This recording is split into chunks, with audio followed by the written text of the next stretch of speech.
intro.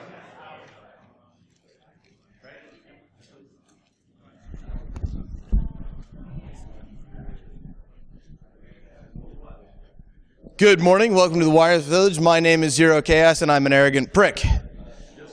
Excellent. I have decided to commandeer the beginning of this talk just to give this fine man behind me an introduction.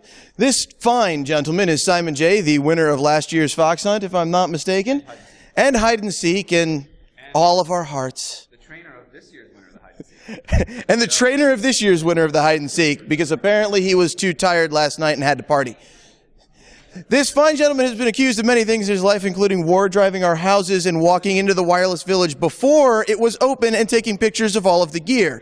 You could all learn a thing or two from this gentleman because, again, all offense and defense is in play, and if we forgot to lock the door, then it's probably our fault.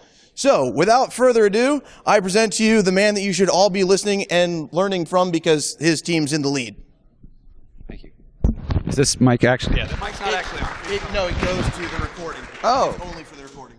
Well, I'll just project then, Yeah, like you do. I apologize. All right. Hi. Thank you very much for the introduction there, Rick. So, as he said, I'm Simon J. Adamworth. I want to make a quick shout out to my company here, Masterpiece Solutions, who kindly paid for me to come to the conference. So, thanks to them. Let me know, by the way, if anybody has trouble hearing me in the back. So, okay. All right. I'm going to step forward. Yeah. I was prepared for this. You can follow me on Twitter at SimonJ_DC if you want to. I'm actually not that interesting, but you know, maybe some all caps news, maybe some hints if you're in the CTF.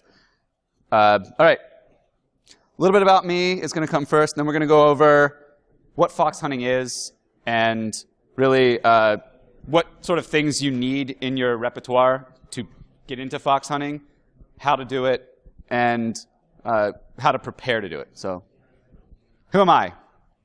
As Rick mentioned, I was in the CTF last year. I had a great time. I learned a ton of stuff. It was my first year at Defcon, actually, and I had so much fun doing the CTF and was actually really surprised then that I did so well in those two events that I thought, hey, you know, maybe other people can learn a little bit about what I was doing, and then maybe the competition will be a little better next year. So that's actually, I'm hoping that we have a little bit of challenge in the fox hunt this year, and some people really work hard to find it and apply some different techniques. Most of my career I have spent working in wireless communications, particularly dealing with geolocation of wireless emitters and sort of other esoteric wireless communication systems, which is how I found myself here and spending nearly all of my time in the Wireless Village, but I love it. So with that, let's just get right into it because I've got a lot of slides. What is fox hunting? Really, when we think of fox hunting, we're talking about the last mile or the last couple of miles down to the last few feet. So if you're outside of, say, a mile or two, you're going to really want different techniques like airborne direction finding to cover a wide area, right? And then you're talking about things that the military does. It's a little more expensive for most of us regular folks. And then if you're trying to find, say, a bug that's planted in a wall, you're going to have to do a lot more. It's just a completely different activity, right? Involving detailed wireless surveys, nonlinear junction detectors, all kinds of craziness. So fox hunting's really between those two, simple techniques using radios and antennas to find wireless emitters and just kind of be able to point at them. Particularly applicable reason why I'm here talking is because I want people in the wireless CTF to have a little more fun fox hunting this year. But the techniques are applicable really to all wireless emitters. Melissa Elliott, I believe her name was, gave a talk at Defcon 21. So they gave a talk last year on, and I think there might actually be another talk this year by someone else on the same topic, all the unintended RF emissions that come out of the various electronic devices we carry around with us. And those emissions can be used to track you. If someone has the right antenna, the right radio, and knows what they're doing, they can follow you around with, you're all carrying tracking devices. You probably have them on you right now, right? So be aware that these techniques aren't that hard, and you can definitely be followed just based on, say, your phone. So as I was starting to allude to, really the only equipment you need to be fox hunting is antennas, radios, and some visualization, so you can see what your antennas and radios are picking up. Antennas, usually we're talking about, there's two real basic classes of antennas, and there was a great talk yesterday on antenna theory and all sorts of, he was way beyond me on how antennas work, to be honest, but omnidirectionals and directionals. And within those two groupings, there's all sorts of different types of antennas that all have slightly different performance characteristics, but the basic idea is omnidirectionals detect in every direction, and directionals detect in a focused pattern. So we'll get into that a little later.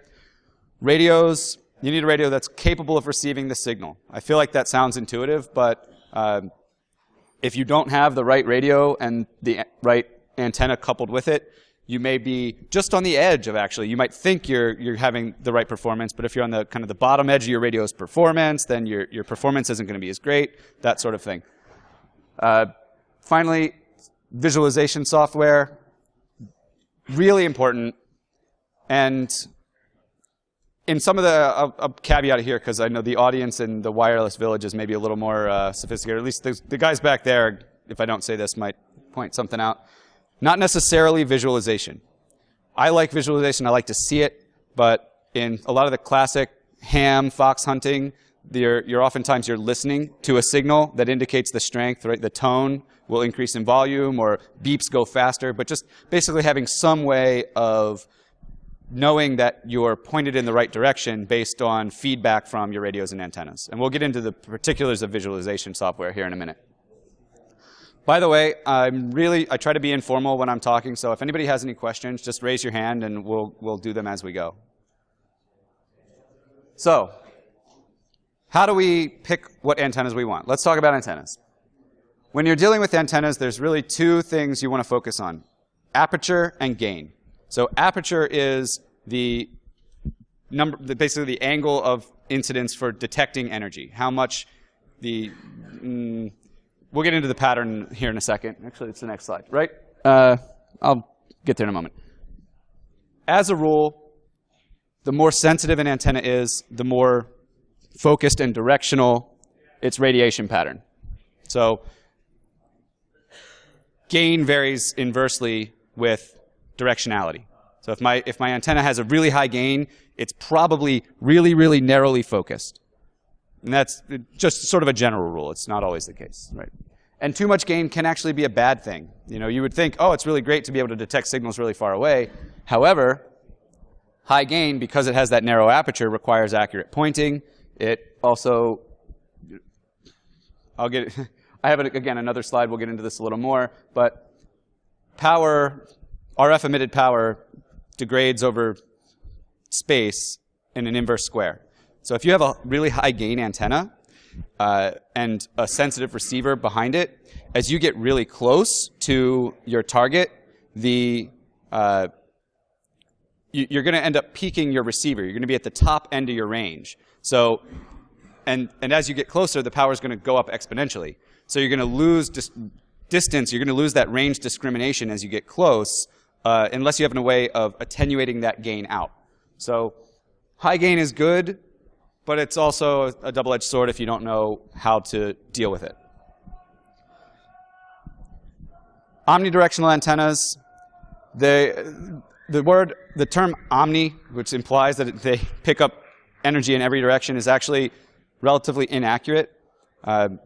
Really, the higher a gain an antenna is, again, even with omnidirectional antennas, it's still more directional. So omnidirectional antennas have that donut or toroidal radiation pattern, and as the gain increases, it's squishing that donut and spreading it out. So this is the cross section here, right? The donut is squished out, but we get really high gain.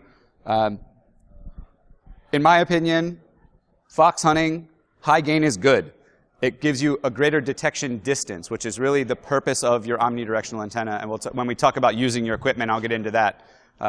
Gain is good in a high gain, in my opinion. And in fact, if you're confident with your antenna and know what you're doing, right, you can actually, because this is pointed this way, you can actually tilt that antenna, and you're effectively attenuating it, even if you don't have, say, a variable attenuator, and we'll talk about those in a minute. Directional antennas, this is the talk is practical fox hunting, right? So practically speaking, the only two good choices for directional antennas for the majority of fox hunting, and particularly in the wireless CTF when we're dealing with Wi-Fi, are Yagis and panels. And that's really based on the availability and the cost. You can go into the vendor area, hit up Simple Wi-Fi. They make this antenna right here. It's a mini 8 dB panel. It's a great antenna. It's not expensive, and it's inconspicuous. We'll talk about why that's important in a bit. And it's cheap. Panels, however, vary way more than Yagis in their performance standards. So a Yagi is, a Yagi is great for certain things. It's very high gain, but it only receives a really narrow bandwidth. So it can't pick up signals that are, say, DC or 0 hertz, right, all the way to 20 gigahertz. It just can't do that. It's going to be very focused. But it's high gain, so there's a trade-off there. Panel antennas, much harder to characterize because there's a lot of different types of panel antennas. And it's really, if you're looking at a panel antenna, I would suggest you do a little more research on the various types of panels. There's Alpha radio. Alpha makes great wireless radios. We'll talk about wireless radios in a minute. They make a panel antenna that looks exactly like this, and it sucks, right? Because they just have the same case, but the actual antenna inside it is completely different. So know your antenna, right? Know your gear. That's just common, good sense. Some of the other types of antennas, I have one over here. This is a log periodic antenna. Hey, Dan, I know you said you know who manufactures this. I do not remember who manufactures this antenna. Do you? Not on mine. I don't know. It doesn't matter. So I got this. Mike Osmond sent these out with the HackRF prototypes. It's actually a really nice log periodic antenna. It has, hold it up a little for the people in the back. It has a very wide bandwidth that it can receive. It can receive, spectrum that it can receive. It can receive from 850 megahertz up to 6.5 gigahertz, which is pretty broad. And it's a directional antenna, pretty broad, has good performance. It's much broader than, say, an equivalently sized Yagi. But they're a little less common. You can buy those on the internet, but I don't know that they're selling them in the vendor area. But yeah. That's just his call sign? Okay. WA5VJB. Yeah. It's a cool log periodic, and I'm going to use it for the demo here in a minute. We'll see that it exactly how it performs, so I'll show you that. Also, I'm sure a lot of people have heard for years and years of just it being out there, a cantenna, right? Buy a Pringles can or find the right can and just stick a radiating element inside it, and suddenly you have an antenna. It totally works. That's called a waveguide antenna, and they're straightforward to make. I'm not going to say that they're necessarily easy because it's easy to get that sort of all the tuning a little bit off. And now you can get a wok, make a WOC-PHY, and put a radio right in front of a wok. It's a directional radiator. It'll reflect that energy right back. You're not going to have the same performance characteristics as a professionally manufactured antenna, but you can do it on the cheap. So there doesn't need to be a barrier of entry to getting an antenna that has decent performance. And that's really what you want to focus on, is the performance versus the form factor. Right? If you have a small antenna that performs great, that's going to be a lot better than an antenna that has the equivalent performance and is this big. Because when you're trying to carry it around and find people, it's going to be a lot easier to have something small that's inconspicuous. Next. There we go. OK. As I was alluding to, directional antennas, while they have a focused aperture, and the guy who was talking yesterday, I don't know if is he by any chance here? No. OK. His talk was outstanding on radiation patterns and why they do what they do and how to tune antennas to get them to radiate in certain directions. Great talk. But what I'm going to boil it down to is the fact that even a directional antenna is not strictly directional. It tends to radiate in multiple directions. And when you are evaluating the performance of an antenna, they're really usually just going to tell you the performance of the main lobe relative to what's known as an isotropic antenna, the perfect radiator sphere, right? So they say, well, we have 5 dBi, that's decibels isotropic, right, relative, plus 5 dBi isotropic. That means you're 5 decibels better on your main lobe than you are with an isotropic antenna. And that's really important because unless they're also providing you with what the overall radiation pattern looks like, your antenna might suck, right? Or it might just suck for what you want to do, but might not suck at all for other applications. The main lobe performance is really important, but you also have to be aware of the fact that you have other lobes in your antenna that are going to pick up energy as you're trying to fox hunt. I don't know if they're in the room. Yeah, they're over there. Those guys in the back corner there have some cool antennas. I don't know where they're from. I don't know if they make them themselves, but I swear I'm not picking on you, but it was really funny in the fox hunt last year because the antennas have very high gain from just looking at them, which meant that they had some lobes that the fox was really just following them around in their side and back lobes, and the fox was having fun with it. And it's one of those things you really have to pay attention to and know how to deal with if you're trying to effectively determine the direction that a signal is coming from. Another type of antenna is the multi-antenna array, or a phased array. They're generally proprietary. You don't find a lot of people making their own, and if they do, they're probably not attending my talk. Being proprietary, antenna phased arrays are generally expensive if you're trying to buy one, and they're also hard to find. I was trying to find a good, inexpensive, sort of man-pack portable phased array for Defcon, and I just couldn't. So if anybody knows where I can get one, let me know. That'd be great. So here's the thing with a phased array. The spacing of your antennas is very important when you then try to evaluate the received signal. So the way a phased array works, you're essentially having a set of antennas that are spaced at a known distance, and then you use custom software to do a time difference of arrival calculation, knowing that spacing, and that spacing pattern is it needs to be tuned dependent on the signals you're trying to receive. So they're really tricky. So yeah, you can build yourself one, and that's actually one of the things I'd love to see next year. I keep pushing the wrong button. I'd love to see next year is somebody create a HackRF-based direction finding array. I think it's probably a straightforward project. I haven't seen anybody do it yet, but software-defined radios with HackRF now are cheap, and simple antennas are cheap. Let's do this, right? Next year, let's come to DEF CON with some phased arrays that we have in our backpacks, and we're looking at lines of bearing and some custom software. That's what Rick was saying before the CTF this year, evolve or die. And I think that next year, I expect it to be even harder than it was this year, so we're going to need cool stuff like that. All right, moving on to radios. When you're thinking about radios, really what you want to focus on, in my opinion, again, all my opinion, if something else works for you, do it your way. Cost versus performance. RF equipment gets expensive really fast. I don't honestly want to know how much all the stuff on that back blue table costs, but I'm sure it's scary. Broadband radios, things that can receive a very wide spectrum, a very broad swath of the spectrum, or a high instantaneous, but they can see more of the spectrum at one time. They get expensive really, really fast. Software-defined radios, again, you're just adding on to that cost.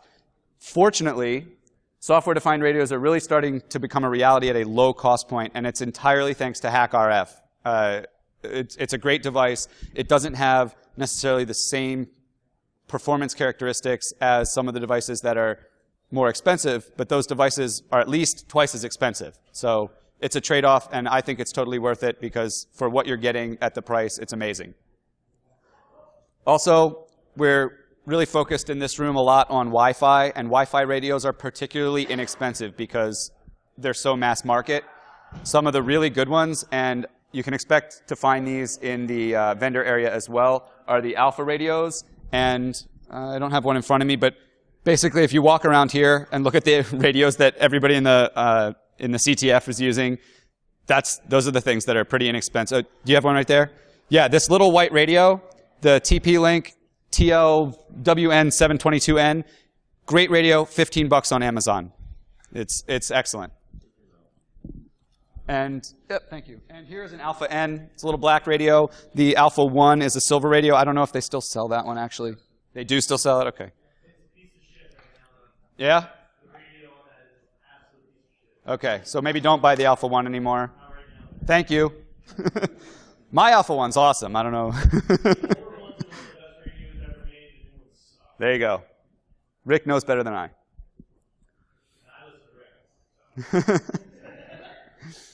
Another thing that's really helpful for fox hunting that not a lot of people are going to have is a variable attenuator. And I'm going to move over here, so you might want to point the camera. I don't know if you're, I'm going to step out of the, okay.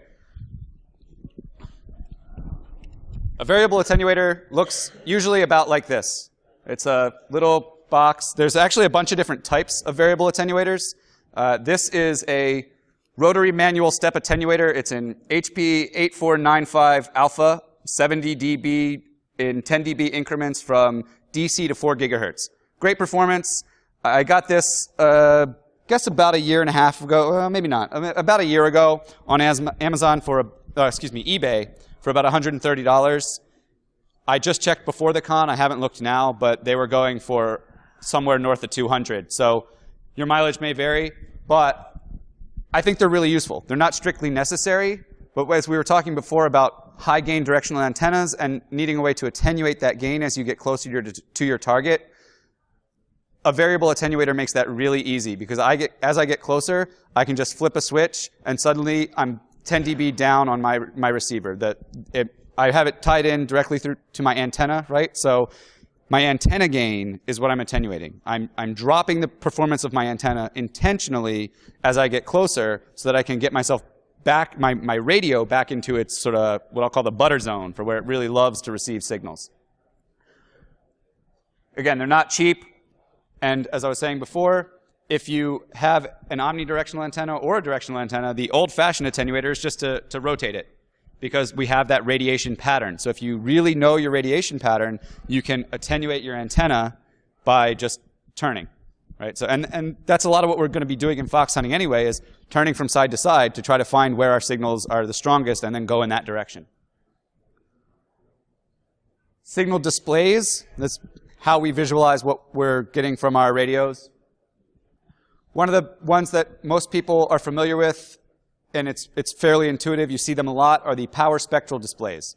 This has frequency along the x-axis and received power along the y-axis. So these are many signals. This is actually the FM band. So here's a handful of signals in the FM band that I'm receiving at different strengths. And that's helpful if I need to locate my emitter in the RF spectrum. I want to find out what frequency I need to tune to continue to track my target. They're not always strictly needed if you have other ways of finding the signal of interest. And when I say signal of interest, that's distinct from the RF frequency. Because, say, for example, with Wi-Fi, you have a lot of radios, a lot of emitters sharing the same frequency and doing other types of multiplexing, time division, multiple access, et cetera, to avoid colliding and interfering with each other. Wi-Fi radios and the software behind them are going to help you tune those signals of interest because there's that whole software stack that says this is the radio I'm interested in, these are the MAC, the SID, et cetera, right? You don't really need a power spectral display to find a Wi-Fi radio. And that's none of those guys, you're not going to see, well, except for all the software-defined radio challenges, you're not going to see them using power spectral display to find the emitters that are on the blue table for Wi-Fi. Power time domain, however, for fox hunting is way more useful in my opinion. This has time running on the x-axis and power, again, still power on that y-axis, but time on the x-axis, and we're constantly tuned to a single frequency. So once we've located our signal using the power spectral display, we tune to it, and we look at our received power over time. And this is really helpful because if I'm standing in one place, and I have my directional antenna pointed ahead of me, and I'm receiving power, and the emitter's not over there, I turn, or say I walk in another direction, this tells me that 30 seconds ago you were way hotter than you were now. Maybe go back where you came from, or turn back in that direction. And it really just, it keeps you from having to try to remember all that. It's a memory aid, and it's really useful because with all the other stuff you're looking at and trying to pay attention to, the last thing you need is, okay, when it was, about twice as strong a signal when I was in that room, just look at the thing, right? It tells you. Configuring these is really, it becomes a personal preference as far as the update rate and amount of time you want to display in the past. It's just, practice, learn what you like, and do it however you prefer it. So I consider this really the fox hunting tool of choice. When you're out doing the job, that's what you want to be looking at. The downside of these is that there are no good software tools to do it. I mentioned a couple later, and we'll talk about them then, but we'll get into that. The other thing you might see from time to time is a spectrogram, or cumulative spectral decay, or a waterfall, you might hear it called, or even if you're old school like me, you might call it a waterfall raster sometimes. There are all kinds of words for it. Basically, it's a combination of the last two diagrams. So in here, we have still frequency on the x-axis, now time on the y-axis, and the received power is indicated by variations in the color. That's neat and all. It's great if you want to track the strength of different emitters simultaneously, but it's kind of information overload if you're just trying to find one thing. So they're neat, but whatever. All right, so we've talked about the gear, the displays. How do we use it? What's the plan? First of all, be prepared. Don't try to throw it together. Know and be comfortable with your equipment. And this is something Rick was telling everybody last year. Know how long your batteries will last. They probably even mentioned that again in one of the other talks about the CTF. It would be really terrible to be getting closer and closer and just all your equipment dies because you didn't prepare ahead of time, or to not really understand necessarily the performance characteristics of your antenna because you hadn't practiced with it. Get out there, try it at home. Just be prepared. Detection ranges for your particular setup. So just because you have an antenna and a radio together doesn't mean that if you swap out that antenna that you're going to, say you have an antenna that has 3 dB better performance than the antenna you had on there, right?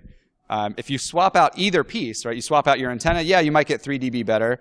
But if you swap out your radio and your antenna, you might get 6 dB better because that radio was more sensitive. So for the setup you're using, you really need to know exactly how it's going to perform. And as I mentioned before, know about your lobes on your antenna, because you should be using a directional antenna. And if you're not aware of the fact that you have 2 strong side lobes coming off, you could be walking in the wrong direction or in a circle, right? If you have a really strong side lobe, well, I'm really close. Well, it's because you're spinning around. He's right beside you.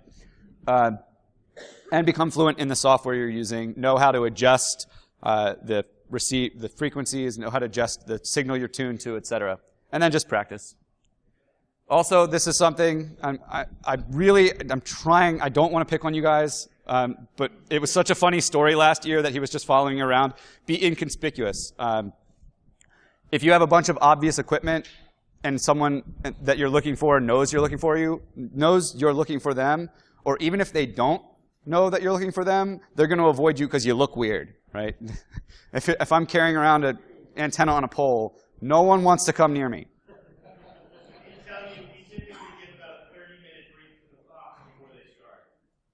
There you go. 30-minute brief to the Fox before it starts, basically on all the people to stay away from. So I don't know that necessarily I'll be able to fox hunt this year since I'm here doing this, and he would know to avoid me maybe, but we'll see. And that's a lovely picture of Egon doing exactly what I said not to do. When you get out there and you've prepared, you're ready to go, what do you do? Well, one thing, be aggressive. Keep moving. If you're not moving, you're losing. The fox is probably moving away from you. Standing in one place and just hoping to pick it up, not going to work. You need to be out there moving around, know your environment, plan ahead, right? Say if you're fox hunting in a hotel, you might want to start at the bottom floor and work your way up, start at the top floor and work your way down. Either way, just approach it systematically. Don't kind of wander randomly. Keep track of where you've been. And a lot of times you're moving pretty quickly, so this may not be keeping a detailed map or notes or anything, but just try to remember. And remember what you saw when you were in certain places. There was last year in the fox hunt, when I was getting really close to the fox, it was right outside it was the Sky Talks room at the time, and I kept going around this corner, and I would approach the corner, my signal would get strong, and then I would walk around the corner, and it would fade off. And so I'd turn around and come back, and I said, oh, well, I was over here, it was strong, I was over there, it was strong, and then I kind of moved in either direction and it got weaker. Maybe he's on the other side of this wall. Snuck into the room, and hey, what do you know? The signal got way stronger. At that point, when you're starting to get close, keep your head up. Don't just, hey, you can't really expect your radio, if you're looking at it, to just like walk you right up to the fox and poke them, right?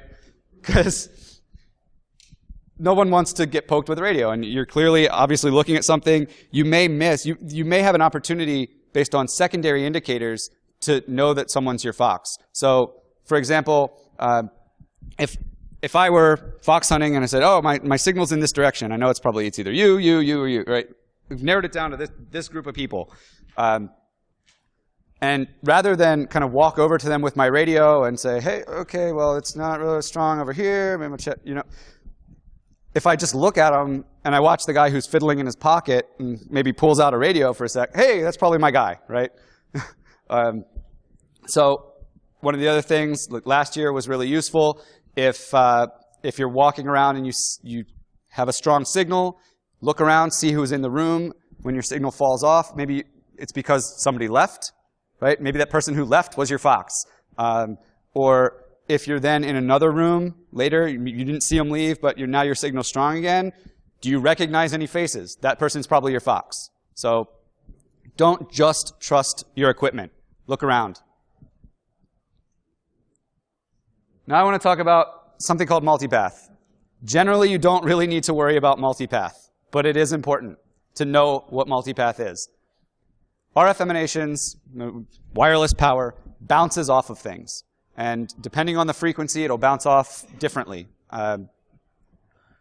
What that means is that that same signal that is being emitted is going to be potentially received by your radio at a different time and from a different direction. And that the difference in time is phase shift, and the difference in direction, if you have an Omni, it's not really that important, but you can lose some power or gain some power. This is called multipath fading. Multipath fading can be both constructive and destructive.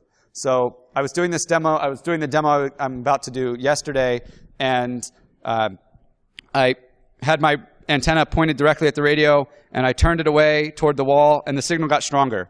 I did not plan for that, but I was able to explain it because, hey, multipath fading, right? I'm getting some constructive interference. Just be aware of that. In a fox hunt, to avoid and mitigate multipath interference, keep moving. Because if a signal is bouncing off of that wall and into my radio, if I move over here, it's going to be bouncing in at a different angle. And I'm going to get kind of different power measurements varying over time as I move. So the signals you receive are going to fluctuate naturally just for a multitude of reasons. Your radio's performance varies over time. There's multipath to deal with. But just keep moving, and that'll help you get sort of a feel for the average power that you're receiving from the general area that you're in.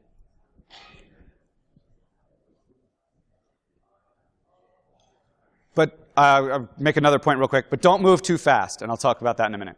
I thought it was on this slide, but it's not. So what do we do with an omnidirectional antenna? Generally speaking, it's just for proximity detection, to answer the yes or no question of, am I close to my fox, and am I getting closer? That's the whole point. It is possible to successfully hunt with just an omnidirectional antenna. We were talking about varying the attenuation, keeping moving. You can do it. And I was lucky enough last year, that's what I managed to do by applying all those other techniques because I was wholly unprepared with the right equipment. If you're doing that, you got to move around a lot. More so than if you have a directional antenna, because with a directional antenna, you can just kind of turn, say, oh, yeah, if it's stronger. You can home yourself in. I'll talk about that in a moment. But with an omni, you need to move. And keep that mental map, as we were just talking about, to perform sort of on-the-fly triangulation. Oh, I was over here, it was strong. I was over here, it was strong. I was over here, it was weak. It's probably between those two other points in that direction. Right? You can do that. It's just, it takes a little practice. Directional antenna makes that sort of thing a little easier because once with your omnidirectional antenna, you know that you're close to your emitter. The directional can help you steer. You say, oh, I picked it up. Now I'm going to spin around for a little bit and see which direction it is stronger. This is where I think it's helpful to have that variable attenuator, is on your directional antenna, not so much your omni, because that reduces your lobes. You know, it helps you get basically attenuate out some of your lobes at the cost of main lobe performance too, but it kind of brings it all together. And it reduces your effective gain when you get close. And that sounds like a bad thing, but as I explained earlier, there's reasons you want to reduce your gain because your receiver on your radio has a range that it prefers to have a signal in. And if your antenna has a really high gain, you could blow out. And actually, you could even damage your receiver, damage your radio. So being able to attenuate that gain can be really important, especially if you're using an expensive radio. If you're trying to fox hunt on signals that require an expensive radio, spend just a little more money and get a variable attenuator to protect your investment. Once you have all that set up, you're ready to go, you know how to use it. Basic strategy, and I've been alluding to this throughout the talk, but what do? Well, tune your radios to the target emitter. So that means find your target emitter in the RF environment and set up your radio to receive that signal, and preferably only that signal. That way you're not getting confused and interfered with from other things. If you're really getting technical and you have some high-quality RF equipment, you can actually maybe even filter your band down so you're not getting as much noise. There's all sorts of... There's some really smart RF guys in the room, and if you want to know more about the detailed RF stuff, just talk to them, because they have been doing this. He has been doing this way longer than I have, and he knows way more about it than I do. Once you have all that set up, you found your emitter, you're tuned to it. You may not actually be receiving it at that time, but you know that when you get close to it, you're going to pick it up. Start to walk your search pattern. And I want to be very specific on pattern, right? Don't just be random. As you're walking your search pattern, be watching your power time domain display, because that's really just the best thing for it. There is some software out there, commercial software, that you can set up a map of your environment, and as you walk around, you can say where you are on the map, and it'll generate these sort of signal heat maps. That's neat and all, but it costs money, and I kind of feel like it's impractical because now you're walking around with a display that you have to be touching all the time. And just if you have something simple that can show you a power time domain display of your signal, that's really all you're going to need. Walking your search pattern, your omnidirectional antenna tells you if you're close, your directional antenna, and your historical direction of travel. So keep track of where you've been. Tells you if you're getting closer and which way to go.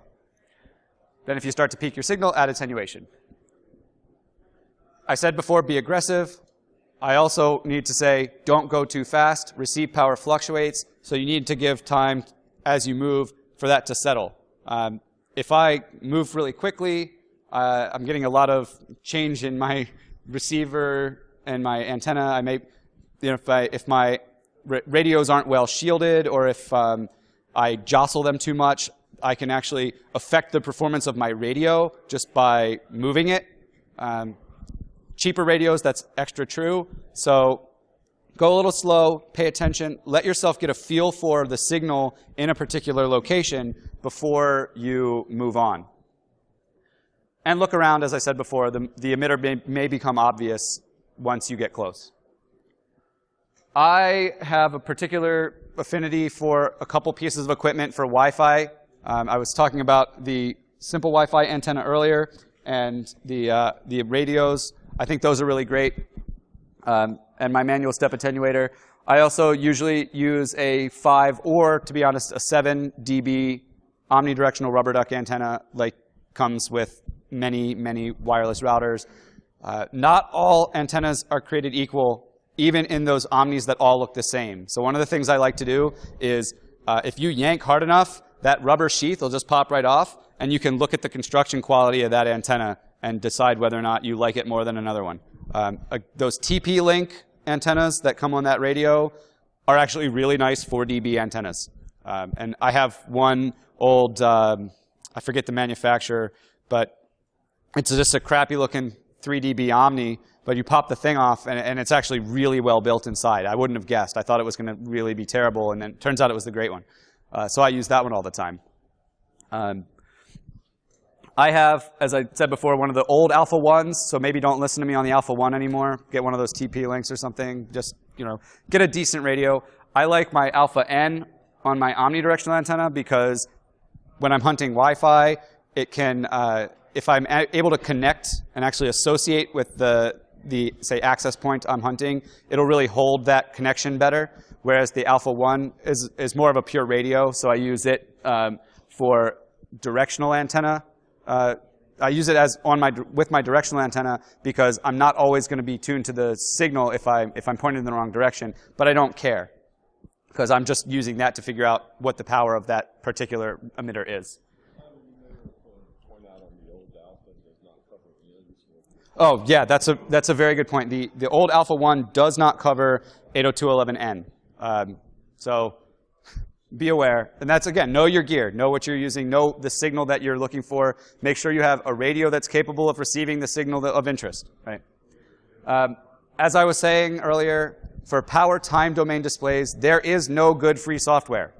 All of the ones I list here are okay, but they have different problems in different ways. Kismet is pretty decent, just standalone. But standalone, it's a text-based interface, so that's really annoying.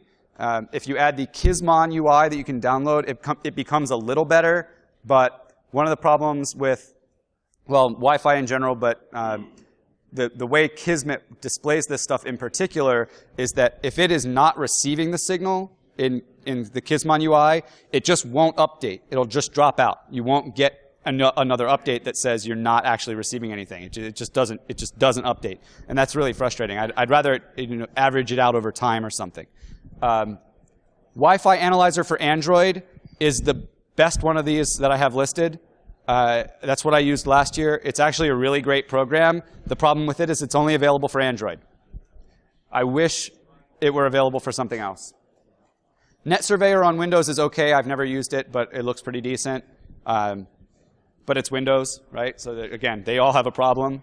And then wireless diagnostics on Mac are actually really good too.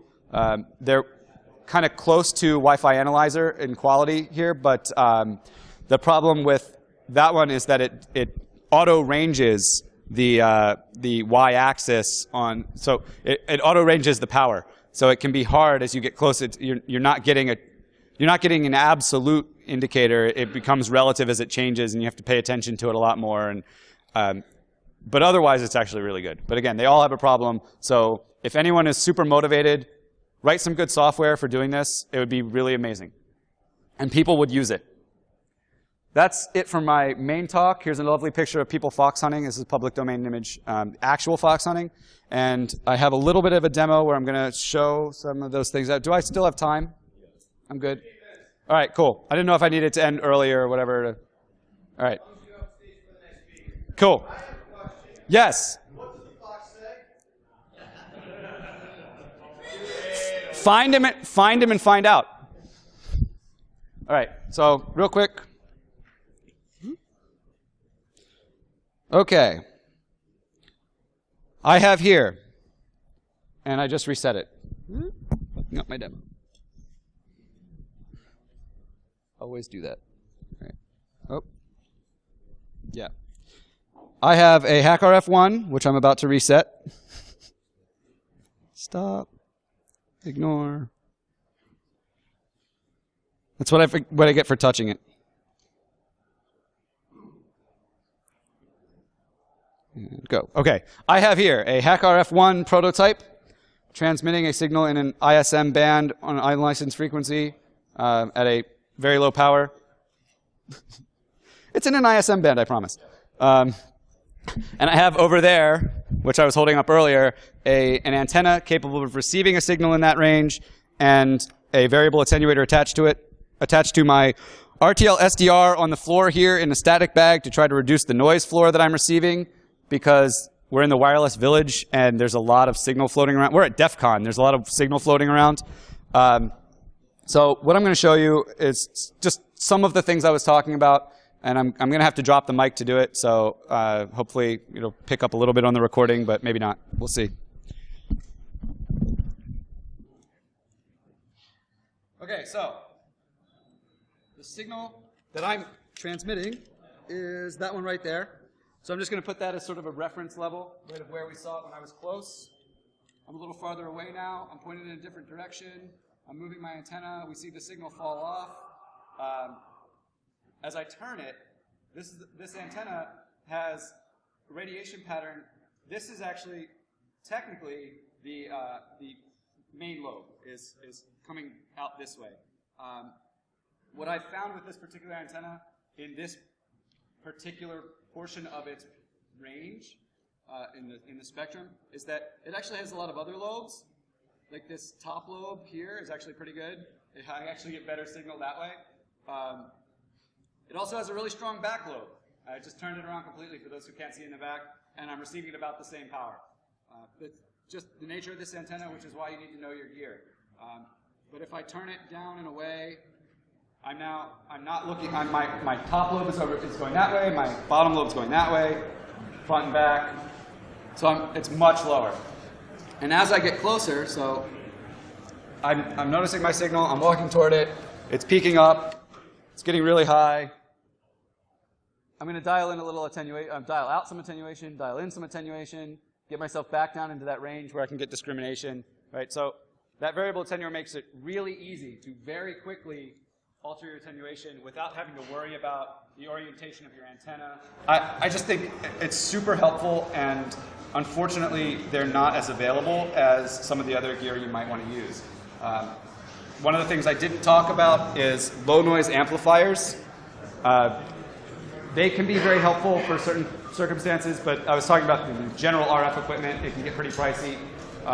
There is a piece of gear I just want to mention called LNA4, the number 4, all, ALL. LNA4 all. Somebody, I think he's in Europe somewhere, I don't know, has made a low-cost, low-noise amplifier. It's actually a really nice piece of gear. Dan in the back has one. It's I should have warned you ahead of time I was going to talk about it, Dan, but it's a little square about that big. You can buy them in an aluminum enclosure. They're really useful for certain things. Yeah. Looks about like this. It's just a tiny square. This amplifies signals.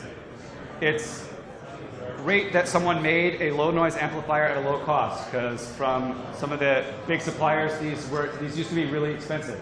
I wish someone would make a variable attenuator for all, right? Because variable attenuators are stupid expensive and they're hard to find. So if anyone is interested in another I'm talking about projects, the HackRF-based DF array, some good visualization software, and a variable attenuator for all, please do it. People will buy it. You can sell it in the vendor area next year. People want this stuff. That's really about all I had. Does anybody have any questions? Oh, almost. What? Yes. No, I'm kidding. What kind of antenna would you need for like cell tower? you would need, depending on the cell tower, something like this. This is a 900 megahertz antenna. It'll pick up GSM bands, certain GSM bands. There are an unfortunately large number of cellular bands, so you really need to know which carrier that your target is on, and then which of the bands that carrier uses, and which of the variety of signals that a cell phone can emit you intend to target. So you'll have multi-band radios in your phone, and when you switch over from 3G to 2G, you're going to be in a different band entirely.